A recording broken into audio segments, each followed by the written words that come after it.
If you're listening right now and you're feeling stretched thin, hear this. You are doing enough. You are enough. Hey everybody, welcome back to Teach, Lead, Innovate. I have to say, I'm sorry. I know it's been a while since my last episode. It has been amazing to be back as a principal. It has been several months now, and I am loving the day-to-day of being with kids, being with staff, and just being fulfilled again, right? I love it. But in all of this, in all the craziness of the day-to-day, I've also learned, again, a powerful lesson, and it's about today's topic, which is grace. Okay?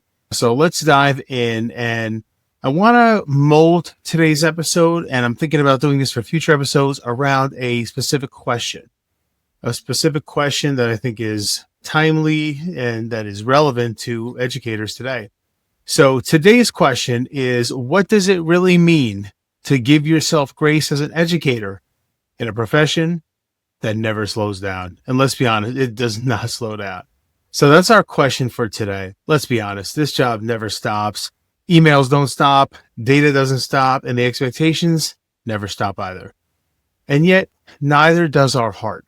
We keep showing up for kids, for colleagues, for communities, often putting ourselves last.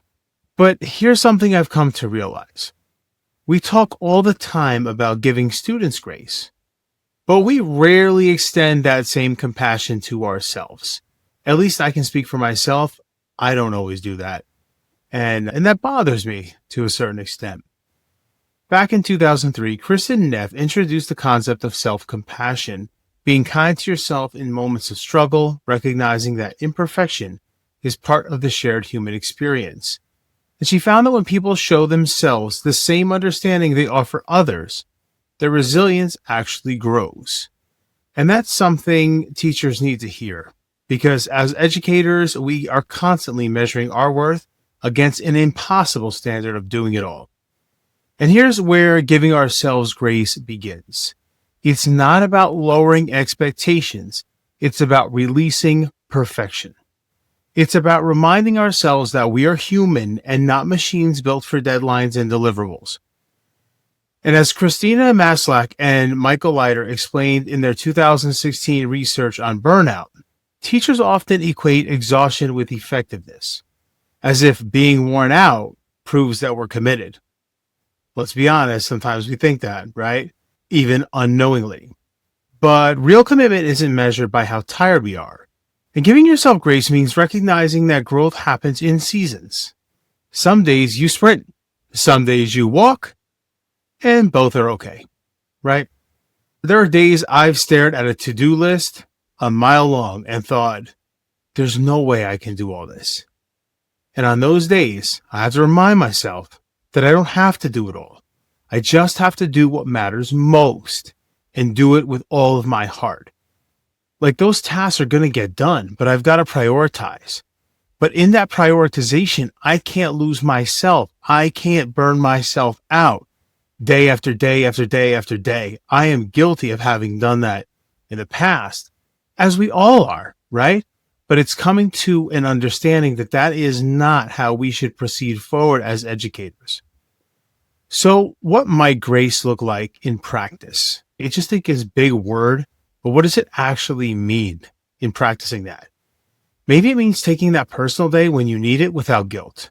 Maybe it means turning off your notifications after school so you can reconnect with family or just be quiet and enjoy silence.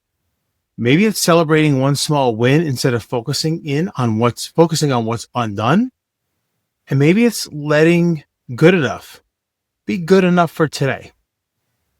Because our students don't need perfect teachers, perfect principals, perfect leaders. They need present ones. And research backs that.